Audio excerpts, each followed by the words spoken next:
नमस्कार दोस्तों, स्वागत है एक बार फिर से आप सभी का पाथफाइंडर पे चल रही समाधान प्रीलिम्स 2023 वाली इस सीरीज में। इस सीरीज में दोस्तों हम लोग आपके साथ 100 most important current affairs topics को डिस्कस कर रहे हैं, जो कि इस साल के यूपीएससी 2023 के लिए बहुत ही ज्यादा महत्वपूर्ण है। इसमें दोस्तों हम लोग काफी सारे टॉपिक्स ऑलरेडी आपके साथ चर्चा में ला चुके हैं। आज का जो सेशन होने वाला है ये अगेन साइंस एंड टेक का होने वाला है, and we have just couple of more sessions for science and tech. आज ही इनको खत्म करूंगा मैं, ये मेरा आपसे वादा है। और प्लीज स्टे ट्यून्ड, अगर आपने हमारे चैनल को सब्सक्राइब नहीं किया है तो कर लीजिए, सो दैट आपको जो आने वाली वीडियोस हैं उनके बारे में भी पता चलता रहे। तो बिना किसी देरी के आइए शुरू करते हैं दोस्तों।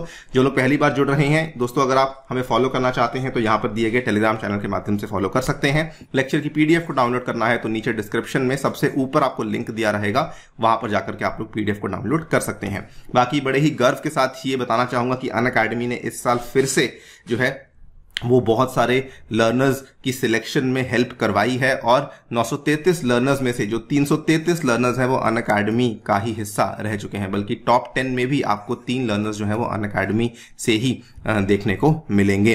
अगर आप लोग भी अपनी तैयारी अनअकैडमी के माध्यम से करना चाहते हैं तो आपके लिए हम लोग लाए हैं इंडिया का सबसे अफोर्डेबल, सबसे comprehensive batch, that is the Agnipath batch, जिसके माध्यम से आपको क्लासेस और टेस्ट सीरीज दोनों अवेलेबल करवाई जा रही हैं। ये पूरा का पूरा कोर्स आपको मात्र 8,000 में अवेलेबल करवाया जा रहा है। ये कोर्स जो है शुरू होने में केवल 7 दिन है। अगर आपने इसको चेकआउट नहीं किया है प्लीज चेकआउट कीजिए, स्टार्टिंग से एनरोल कीजिए, सो दैट आपको सारी क्लासेस लाइव देखने का मौका मिले। और इसमें आपको टेस्ट सीरीज भी अवेलेबल करवाई जा रही है, और ये वाला बैच आपको हिंदी में भी अवेलेबल करवाया जा रहा है, जो कि बाय द वे 15 जुलाई से शुरू होने वाला है। इसका भी कॉस्ट आपको केवल 8,000 रुपए ही देखने को मिलने वाला है। ऑल राइट, आज के सेशन में मैं आपके साथ डिस्कस करने वाला हूं ये वाले 5 टॉपिक्स को। नंबर 1 हम लोग ट्यूबरक्लोसिस के बारे में बात करेंगे। असल में ट्यूबरक्लोसिस हर साल ही इंपॉर्टेंट होता है, इस साल भी सुर्खियों में था। हर साल सुर्खियों में रहता है, कोई ना कोई रिपोर्ट, कोई ना कोई नया आंकड़ा सामने आता है, जिसकी वजह से we have to go through the idea of tuberculosis. क्या क्या होता है उसके बेसिक्स जानने काफी इंपॉर्टेंट है। Second topic super duper relevant I would say, because इसको लेकर अगर आप देखें तो self amplifying messenger RNA vaccine. दोस्तों यूपीएससी ने आपसे एमआरएनए वैक्सीन के बारे में पूछ लिया है, यूपीएससी ने डीएनए वैक्सीन के बारे में ऑलरेडी पूछ लिया है। अभी क्या फर्क आया है? अभी सेल्फ एम्पलीफाइंग एमआरएनए वैक्सीन का नया आइडिया सामने आया है, तो इसके बारे में भी पूछे जाने की बहुत संभावना बनती है। हमारे लिए जानना काफी रेलेवेंट है कि ये वाली जो सेल्फ एम्पलीफाइंग एमआरएनए वैक्सीन है ये नॉर्मल एमआरएनए वैक्सीन से कैसे अलग है, फिर एमआरएनए वैक्सीन डीएनए वैक्सीन से कैसे अलग है। बेसिकली तीनों में तुलना हमें मालूम होनी काफी ज्यादा जरूरी है। नंबर 3 पे आइडिया ऑफ वन हेल्थ, ये इंपॉर्टेंट इसलिए बन जाता है, पिछले साल अक्टूबर 2022 की ये खबर है, अभी अभी सामने आई है, आइडिया बहुत नया है।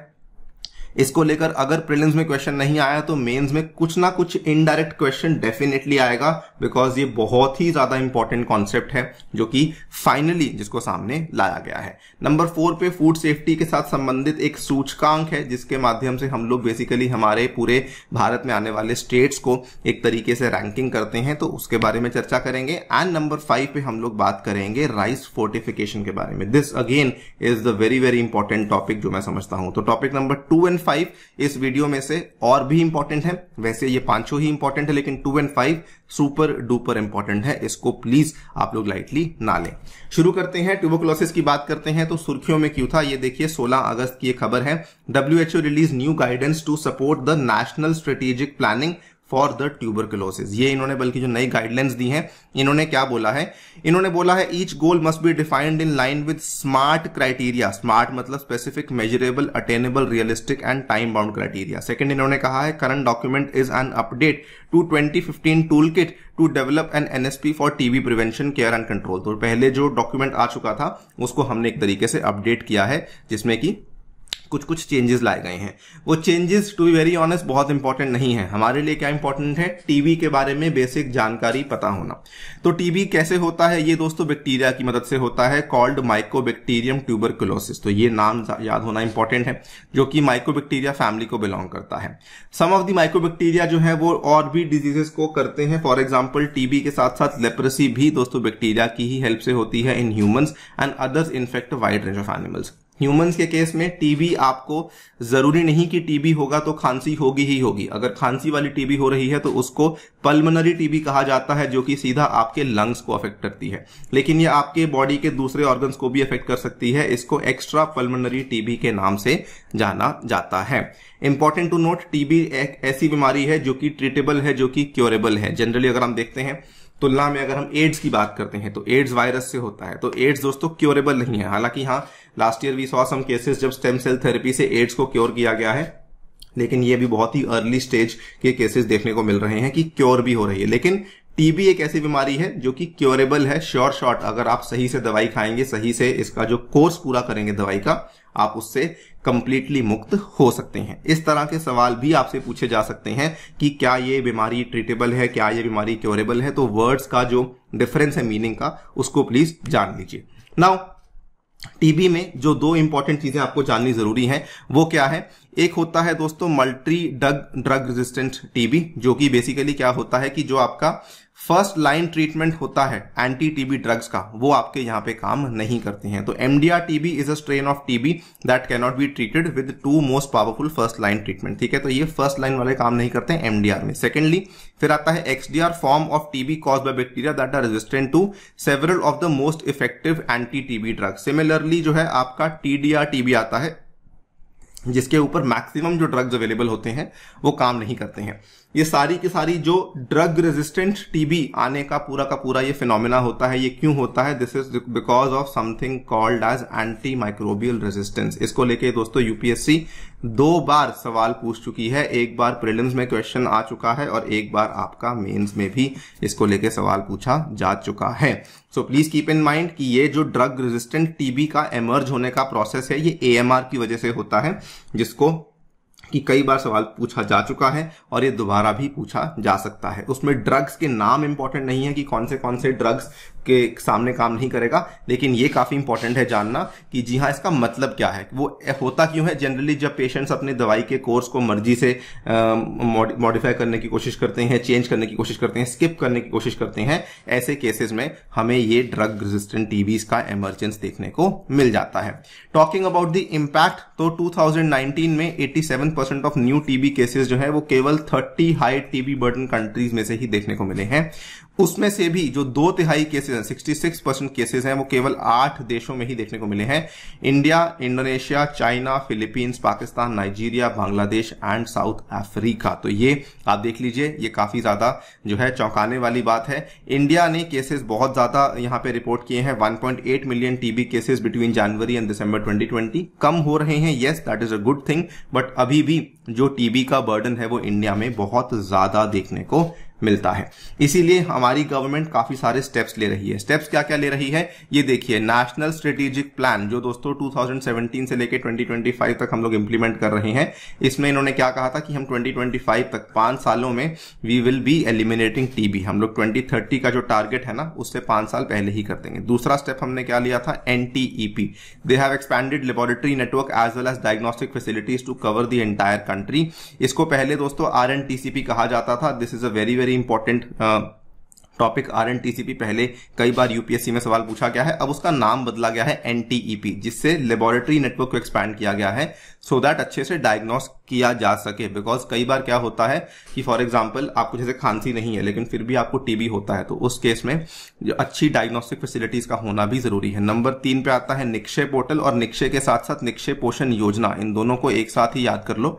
निक्षय पोर्टल में क्या है? ये टीबी इंफॉर्मेशन सिस्टम है, बेसिकली एक तरीके से NDR बनाया गया है, national data repository of TB information for advanced analytics. ठीक है, और निक्षय पोषण योजना क्या है? ये डीबीटी देता है ऑन सभी टीबी पेशेंट्स को टुवर्ड्स न्यूट्रिशनल सपोर्ट, की आपको न्यूट्रिशनल सपोर्ट देने के लिए हम लोग डीबीटी प्रोवाइड करवा रहे हैं। ये scheme again ministry of health family welfare की है और इसमें वर्ल्ड बैंक का भी आपको रोल देखने को मिल जाता है। तो ये कुछ इंपॉर्टेंट पॉइंट्स हैं जिनका आपको ध्यान रखना आवश्यक है। नंबर 5 पे TB free India campaign launched by prime minister to eliminate TB by 2025। ये भी काफी इंपॉर्टेंट है।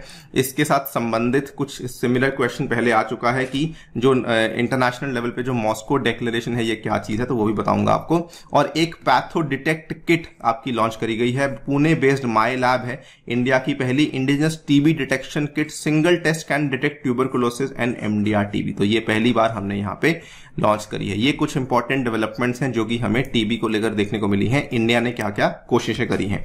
इसके बाद वैश्विक लेवल पे बात करते हैं तो Moscow declaration, WHO end TB strategy, find treat all #end TB, ठीक है।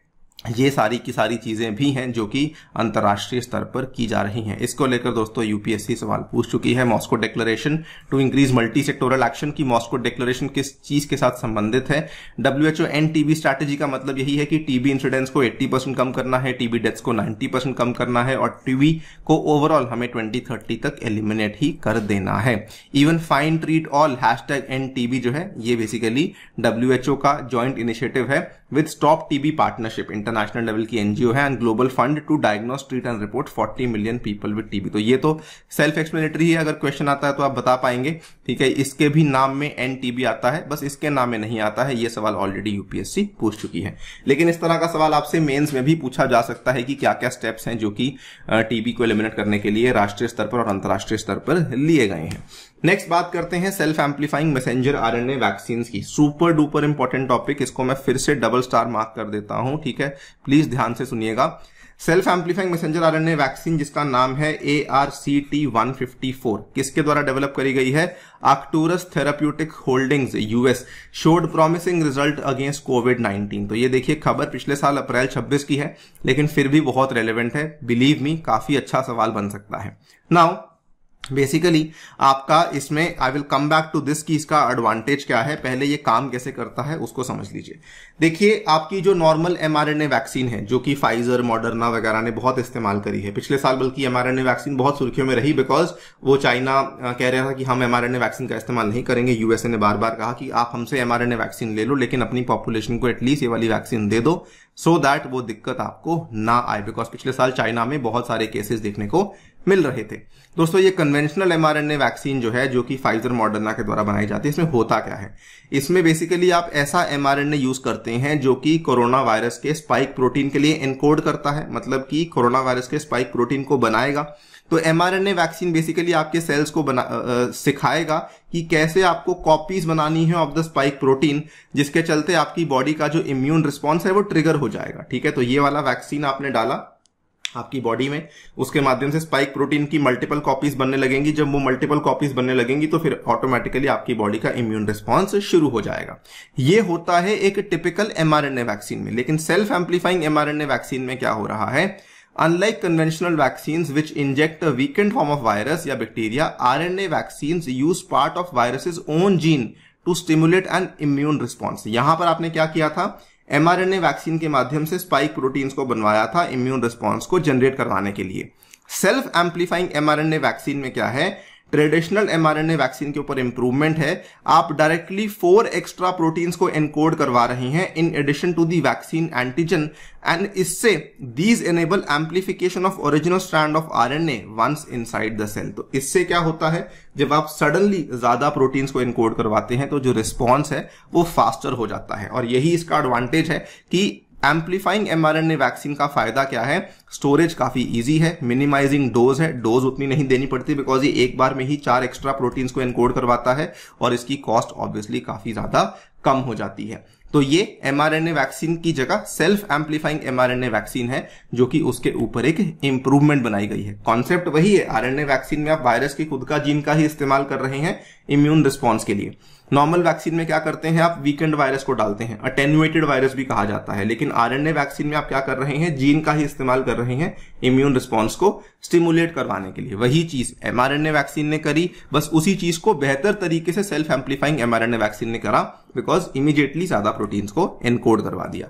दैट्स इट, इतना ही जानना है। अगर हम डीएनए आरएनए वैक्सीन की तुलना करें तो देखिए डीएनए वैक्सीन के केस में क्या होता है कि ऐसा डीएनए जो कि उस एंटीजन के लिए एनकोड करेगा उसको आप पहले एक प्लाज्मिड में डालेंगे और फिर उस प्लाज्मिड को आप किसी बॉडी के अंदर डालेंगे। Then these DNA plasmids are usually injected into muscles and then enabled to reach the cells. ठीक है, बस डीएनए वाले केस में प्लाज्मिड एक बीच में आ जाता है बिकॉज प्लाज्मिड उसको हेल्प करता है एक्सप्रेशन में। लेकिन आरएनए के केस में you use a copy of a natural chemical called mRNA to produce an immune response. यहां पर आपने प्लाज्मिड की मदद से किया था, यहां पर आपने एमआरएनए की मदद से किया था। ये ऑब्वियस सी बात है दोस्तों, डीएनए वाली वैक्सीन ज्यादा स्टेबल होती है बिकॉज वो प्लाज्मिड के अंदर होती है, तो उसमें श्योर शॉट है कि आपका रिस्पॉन्स आएगा ही आएगा, ठीक है ना। तो इसलिए ज्यादा स्टेबल डीएनए वाली वैक्सीन को माना जाता है। बाय द वे ये सवाल यूपीएससी ऑलरेडी पूछ चुकी है, तो प्लीज ध्यान रखिए इस तरह के सवाल पूछे जाते हैं। अगले टॉपिक की बात करते हैं वन हेल्थ की। Very very simple topic. One health का बेसिकली आइडिया क्या है, ये देखिए खबर पिछले साल 17 अक्टूबर की है। तो इसमें क्या हुआ था, और इसमें एक्चुअली इंडिया ने भी काफी सारे स्टेप्स लिए हैं इस इंटरनेशनल लेवल पे वन हेल्थ वाले आइडिया को प्रमोट करने के लिए। दुनिया की 4 बड़ी बहुपक्षीय एजेंसीज हैं जिनके द्वारा one health joint plan of action को लॉन्च किया गया है। ये देखिए, about one health joint plan of action 2022 से 2026 OHJPA। कौन सी 4 वो एजेंसीज हैं? नंबर 1 पे आती है फाओ, नंबर 2 पे आती है यूनेप, नंबर 3 पे आती है हेल्थ। देखिए नंबर 4 को भी, और इसको याद करना बहुत आसान है, world organisation for animal health. देखिए एक आपका फूड है, एक आपका एनवायरमेंट है, ठीक है, एक आपका हेल्थ है, ठीक है, ये ह्यूमन हेल्थ है, और एक आपका दोस्तों एनिमल हेल्थ है। तो ये चारों ऑर्गेनाइजेशंस को यहां पे इंक्लूड किया गया है। क्यों इंक्लूड किया गया है? वन हेल्थ का बेसिकली आइडिया ही ये है कि ह्यूमन हेल्थ, एनिमल हेल्थ और एनवायरमेंट, ये तीनों की तीनों चीजें आपस में इंटरलिंक्ड है। कहीं ना कहीं कुछ ना कुछ चीज ऐसी है जो कि इन तीनों ही चीजों को इंटरलिंक करती है। फिर भले आप वेजिटेरियन लोगों की बात करें, नॉन वेजिटेरियन लोगों की बात करें, ठीक है, ऐसे लोगों की बात करें जो कि शहरों में रहते हैं, ऐसे लोगों की बात करें जो कि गांव में रहते हैं, ऐसे लोगों की बात करें जो कि क्या कहते हैं, मतलब कि इवन डेजर्ट्स वगैरह में रहते हैं। हर जगह कहीं ना कहीं वो ह्यूमन हेल्थ, एनिमल हेल्थ के साथ संबंधित है। और अगर हम लोग ऐसे लोगों की बात करें जो जंगलों में रहते हैं, जंगलों के आसपास रहते हैं, तो वो भी ह्यूमन हेल्थ के साथ कहीं ना कहीं संबंधित है। तो ये आइडिया है वन हेल्थ का, जो कि बेसिकली सामने लाया गया था। इन्होंने क्या कहा था, human health and animal health are interdependent, at the same time both depend on the environment. और यही इन्होंने कहा था कि जो भी अब से जो भी हम कदम लेंगे वो इस तरीके से लेंगे कि वन हेल्थ के आइडिया को प्रमोट करना चाहते हैं। So mitigating the health challenges at global, regional and country level by creating a framework and integrating systems capacity to collectively prevent the health threats. इन्होंने ये कहा था कि ये 4 साल में हम लोग इसको इंप्लीमेंट करने वाले हैं, और ये बेसिकली आपकी 4 एजेंसीज ही हैं जो कि इसको इंप्लीमेंट करने वाली हैं। दोस्तों इसको लेकर कुछ ना कुछ सवाल जरूर आएगा। ये मुझे नहीं पता कि प्रीलिम्स में आएगा या मेंस में आएगा, लेकिन इसी साल यूपीएससी में मैं लिख के देने को तैयार हूं कि वन हेल्थ को लेके क्वेश्चन पूछा जाएगा ही जाएगा। इंडिया ने क्या क्या स्टेप्स लिए हैं, तो देखिए वन हेल्थ सपोर्ट यूनिट है डिपार्टमेंट ऑफ एनिमल हस्बेंड्री ने। National mission on biodiversity human wellbeing, ये बेसिकली जो प्राइम मिनिस्टर का साइंस टेक्नोलॉजी काउंसिल है ना, उसके द्वारा लिया गया है। One health project by department of biotechnology. Again आप देख लीजिए कि एक तो एनिमल हेल्थ वाला हो गया सिस्टम, एक आपका दूसरा हो गया आपका एनवायरमेंट वाला जो कि यहां पर लिया गया है, तीसरा आपका ये बायोटेक्नोलॉजी वाला for surveillance of zoonotics as well as transboundary pathogens in India. तो ये इसमें और भी स्टेप्स लिए जाएंगे, बिकॉज देखिए ह्यूमन हेल्थ के साथ कल को हाईली पॉसिबल की ministry of health and family welfare यहां पे कोई कदम लेगी। एनिमल हेल्थ के लिए अगेन जो आपका डिपार्टमेंट ऑफ एनिमल हस्बेंड्री है, ठीक है, वो यहाँ पे कुछ ना कुछ कदम लेगा। उसके बाद जो आपका एनवायरमेंट है उसके लिए मिनिस्ट्री ऑफ एनवायरमेंट। तो ये बहुत सारे स्टेप्स हैं जो कि लिए जाएंगे, और आने वाले 2-3 साल तक हमें ऐसे मल्टीपल चीजें देखने को मिलने वाली हैं जो कि वन हेल्थ के कॉन्सेप्ट को प्रमोट करने के लिए की जाने वाली है, बिकॉज ये बहुत बड़ा आइडिया है और बहुत बड़े लेवल पे इसको इंप्लीमेंट करने की बातचीत हो रही है। नेक्स्ट फूड सेफ्टी की बात करते हैं वेरी वेरी क्विकली, छोटा सा टॉपिक है। फूड सेफ्टी बेसिकली जो हमारा FSSAI है उसके द्वारा स्टेट फूड सेफ्टी इंडेक्स 21-22 को रिलीज किया गया है। ये दोस्तों शुरू रिसेंटली हुआ था 18-19 में, तब से इसको एनुअली रिलीज किया जा रहा है। First index for the year 2018-19 was announced on the first ever World Food Safety Day 2019. Now इसमें बेसिकली रैंकिंग को जानना है। रैंकिंग के केस में क्या है, ठीक है, top ranking large states Tamil Nadu followed by Gujarat and Maharashtra. Top ranking small states Goa followed by Manipur and Sikkim. ठीक है, तो लार्ज स्टेट्स में नंबर 1 पे तमिलनाडु है, ठीक है, नंबर 2 पे गुजरात है। टॉप रैंकिंग स्मॉल स्टेट्स पे गोवा बेसिकली नंबर 1 पे है, नंबर 2 पे मणिपुर है। टॉप रैंकिंग यूटीज में जम्मू कश्मीर नंबर 1 पे है, नंबर 2 पे दिल्ली है, नंबर 3 पे चंडीगढ़ आ जाता है। ठीक है, तो ये 3 चीजें आपको रैंकिंग याद करने की आवश्यकता नहीं है। बेसिकली इतना याद रख लीजिए कि तमिलनाडु बड़ी स्टेट्स में नंबर 1 पे है, गोवा छोटी स्टेट्स में नंबर 1 पे है, जम्मू कश्मीर यूटी में नंबर 1 पे आया है। इंडेक्स किसने बनाया है? इंडेक्स FSSAI के द्वारा बनाया गया है। Parameters include human resource and institutional data, compliance, food testing, infrastructure and surveillance, training and capacity building and consumer empowerment. ठीक है, तो ये यहाँ पे number 1, number 2 compliance, number 3 food testing, number 4 जो है वो आपका training and capacity building and consumer empowerment. तो ये आपके यहाँ पे पैरामीटर्स बन जाते हैं। FSSAI के बारे में 2 शब्द, FSSAI के बारे में 2 शब्द इसलिए बता रहा हूं, अलग अलग एग्जाम्स में दोस्तों FSSAI के बारे में ही पूछा गया है, मतलब कि और गहराई में नहीं गया है। तो FSSAI ऑटोनॉमस स्टैट्यूटरी बॉडी है, established under the FSS act, food safety and standards act 2006। Ministry कौन सी है? Ministry of health and family welfare is the administrative ministry of FSSAI। इसका मुख्यालय भी आपको नई दिल्ली में ही देखने को मिल जाता है। नेक्स्ट टॉपिक की बात करते हैं, that is rice fortification, also the last topic for this lecture। Recently जो हमारा department of food and public distribution है उनके द्वारा SOP को इशू किया गया है to maintain desired quality standards for implementation of rice fortification. ये दोस्तों काफी इंपॉर्टेंट है, इसमें बल्कि जो नए स्टैंडर्ड्स फॉर इंप्लीमेंटेशन लाए गए हैं ना, जो नए SOPs लाए गए हैं वो भी इंपॉर्टेंट बन जाते हैं। आप देखिए इसी साल की खबर है, शुरुआती ministry of consumer affairs issued standard operating procedure for maintaining desired quality standards for implementation rice fortification. ये खबर पिछले साल की है, लेकिन इस साल भी इसको लेकर कोई ना कोई डेवलपमेंट सामने आई है, तो it is a very very important news. Now SOP क्या आया है, इन्होंने कुछ कुछ चीजें बताई हैं। फॉर एग्जाम्पल स्पेसिफिकेशन में इन्होंने बोला है कि milled rice in which FRK मतलब कि fortified rice kernels, fortified rice kernel मतलब कि छोटे छोटे राइस के दाने जो कि फोर्टिफाइड है, will be blended should comply with rice specification as per the food safety regulations 2011। Number 2 पे बात करते हैं, तो packaging of fortified food takes into consideration the nature of the fortificant added and its effects on the shelf life of such food। तो इसमें इन्होंने क्या कहा है ना कि पैकेजिंग में आप 2 चीजें करने वाले हैं। नंबर 1, जो फोर्टिफाइड फूड पैकेज होगा उसके ऊपर एक लोगो लगा होगा +F वाला, जो कि बताएगा कि ये फोर्टिफाइड है। इट में ऑल्सो कैरी ए टैगलाइन संपूर्ण पोषण स्वस्थ जीवन अंडर द लोगो। उसके बाद food fortified with iron shall carry a warning statement for people with thalassaemia, because उनकी बॉडी अब्जॉर्ब नहीं कर पाती है, तो फिर आपको वहां पर वार्निंग भी देनी होगी कि अगर आपने आयरन के साथ इसकी फोर्टिफिकेशन करी है तो उस केस में यू हैव टू टेल कि जी हाँ इसके अंदर आयरन भी है, सो दैट अगर कोई इंसान थैलेसीमिक है तो वो उसको कंज्यूम ना करे। तो ये इन्होंने 2 बातें बोली हैं कि राइस स्पेसिफिकेशन जो है फूड सेफ्टी एक्ट के हिसाब से होनी चाहिए, और पैकेजिंग में आपको ये 2 चीजों का ख्याल रखना जरूरी बन जाता है। Talking about food fortification now, so food fortification होती क्या है? देखिए फूड फोर्टिफिकेशन का मतलब यह है कि कोई भी खाना है उसका अगर आपने माइक्रो न्यूट्रिएंट्स के कंटेंट को इंक्रीज करना है ना, उसको फूड फोर्टिफिकेशन कहा जाता है। To improve the nutritional quality of food and to provide public health benefit with minimal risk at health. ठीक है ना, 2 एडवांटेजेस की न्यूट्रिशनल क्वालिटी बढ़नी चाहिए, पब्लिक हेल्थ बेनिफिट इंप्रूव होना चाहिए, लेकिन रिस्क टू हेल्थ जो है वो मिनिमलिस्टिक होना चाहिए। रेगुलेशंस किसके तहत है? वही फूड सेफ्टी स्टैंडर्ड्स के तहत रेगुलेट किया जाता है। फोर्टिफाइड फूड की जो परिभाषा है वो भी FSSAI रेगुलेशन के द्वारा ही दी गई है। कोई भी ऐसा food which has undergone the process of fortification as per the provisions of this regulations. India में फोर्टिफिकेशन अलग अलग चीजों से करी जाती है। For example wheat, flour and rice को अगर हम फोर्टिफाई करते हैं, ठीक है, मतलब गेहूं के आटे को या चावल को फोर्टिफाई करते हैं, तो हम लोग आयरन से भी करते हैं, B12 से भी करते हैं, फॉलिक एसिड से भी करते हैं। मिल्क और एडिबल ऑयल को फोर्टिफाई करते हैं विटामिन A या D से।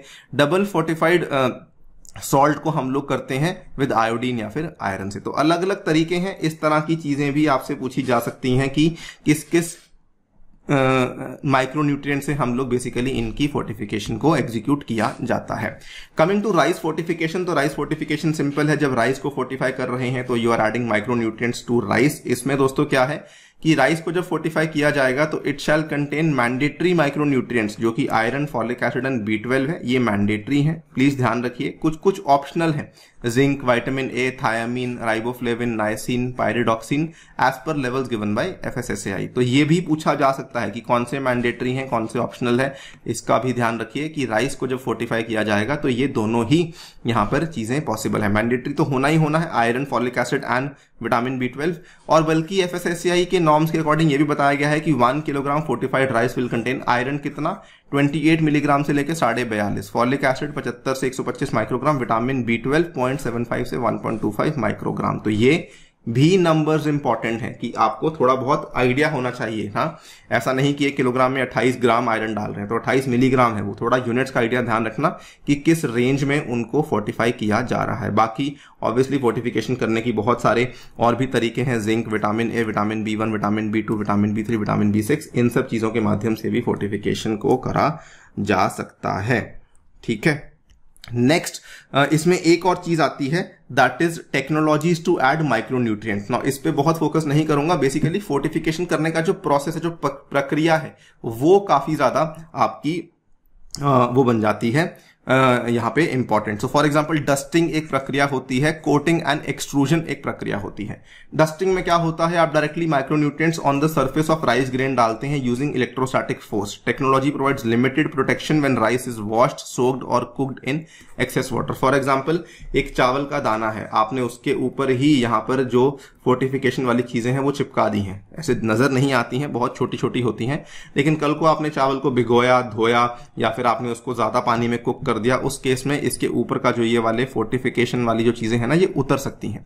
दूसरा प्रोसेस है कोटिंग एंड एक्सट्रूजन। इसमें क्या होता है, फर्स्ट कोटिंग और extrusion technology is used to produce fortified kernels. ठीक है ना, आप फोर्टिफाइड कर्नल्स को बना। Second, the fortified kernels are blended with non fortified rice at a ratio of 0.5% to 2%। तो इसमें आप पहले एक्सट्रूजन करते हैं। इंडिया में यही वाला स्टेप यूज होता है। Rice is fortified using extrusion technology in which mild rice is pulverised. आपने क्या किया, जो चक्की से निकला हुआ चावल है ना, जो आपका मिल से निकला हुआ चावल है, उसको आपने पल्वराइज किया, बिल्कुल पतला पतला कर लिया। उसको फिर आपने मिक्स किया विद अ प्रीमिक्स जिसमें विटामिन और मिनरल्स हैं। उसको आपने फिर राइस कर्नल्स में कन्वर्ट किया, वो आपके बन गए फोर्टिफाइड राइस कर्नल्स। उसको आपने फिर ट्रेडिशनल राइस में मिक्स कर दिया in the ratio ranging from 1:50 to 1:200। तो ये आपने जब मिक्सिंग कर दिया तो फिर आपके पास जो चावल आया उसमें थोड़ा चावल फोर्टिफाइड है, थोड़ा चावल नॉर्मल है, दोनों को मिक्स करके जो नया चावल बनेगा that is fortified rice colonel's. आपका टोटल फोर्टिफाइड राइस बन जाएगा। ये अलग अलग तरीके हैं, केवल आपको थोड़ा बहुत आइडिया होना चाहिए कि क्या क्या चीजें होती हैं when it comes to rice fortification. पूरे प्रोसेस के बारे में जानकारी होनी जरूरी है। ठीक है, कि प्रोसेस क्या है, कितना चाहिए होता है, फोर्टिफिकेशन क्या होती है, किन किन चीजों की फोर्टिफिकेशन हो सकती है, किस रूल के तहत होता है, वगैरह वगैरह। Please keep this things in mind. Fortification एक इंपॉर्टेंट टॉपिक है, प्रीलिम्स और मेंस दोनों के लिए ही इसका सवाल पूछा जा सकता है, और ये वाली जो नई चीज आई है ये भी इंपॉर्टेंट बन जाती है। Right sir, this was it. अगली क्लास में फिर से मुलाकात करेंगे, कुछ और टॉपिक्स को डिस्कस करेंगे। जाने से पहले बताना चाहूंगा कि कुछ last minute tips and tricks की एक इंपॉर्टेंट वीडियो कल आपके सामने आने वाली है, तो प्लीज स्टे ट्यून्ड, इसको आप लोग को स्किप नहीं करना है। इसके बाद दोस्तों हम लोग आपके लिए पेपर एनालिसिस भी करेंगे, तो चैनल को सब्सक्राइब कर लीजिए सो दैट आप पेपर के एनालिसिस को सबसे पहले हमारे पास आकर देख सकें। एंड अगर आपने टेस्ट सीरीज को ज्वाइन नहीं किया है वो भी आप लोग कंसिडर कर सकते हैं। प्रीलिम्स की टेस्ट सीरीज 3000 में अवेलेबल है और मेन्स की टेस्ट सीरीज 2500 में है, जिसमें कि आपको प्रीलिम्स के हम लोग कुल मिला के 40 टेस्ट दे रहे हैं, 30 GS and 10 CSAT test available करवाए जा रहे हैं। Thank you so much for listening, stay tuned and stay safe.